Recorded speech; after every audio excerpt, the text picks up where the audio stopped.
Voter তালিকা নিৰ্বাচনী আয়োগে প্ৰস্তুত কৰে, তাত বিজেপিৰ কোনো কমেণ্ট নাই।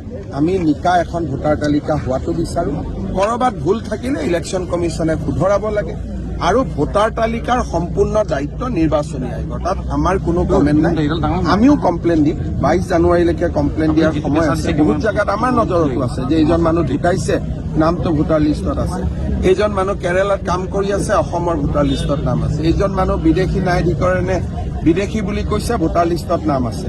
গতিকে এভিকশ্যন হোৱা জেগাত তেওঁৰ এতিয়া ঘৰ নাই, কিন্তু তেওঁৰ নামটো ভোটাৰ তালিকাত আছে। গতিকে বিজেপিয়েও ভোটাৰ তালিকাত বিসংগতি দৰ্শাই 22 জানুৱাৰীৰ আগতে আমিও অভিযোগ দিম, কিন্তু সেইটো নিৰ্বাচনী আয়োগৰ ওপৰত অনাস্থা নহয়, নিয়মেই যে আমাৰ খচৰাত ভুল থাকিবই আৰু ভুল সংশোধন কৰিবৰ কাৰণে claims and objection from 6, from 7, from 8.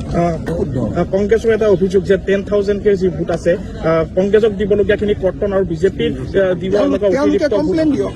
যিখিনি তেওঁলোকে ভাবিছে আমি কৰ্তন কৰিম, তেওঁলোকে ফৰ্ম 6 দি দিয়ক যে সোমাব লাগে। এইটোতো খোলা কিতাপ নহয়, 3খন ফৰ্ম আছে। আপোনালোকে জানে নাজানে মই ক'ব নোৱাৰো, কালিৰ পৰা নিউজত কৰি আছে। এইটো নিউজেদি কেতিয়াও ঠিক নহয়।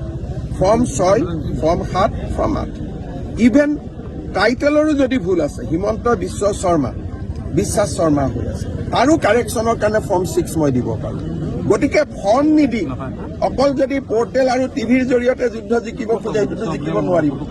ফৰ্ম ফিল আপ কৰিব লাগিব।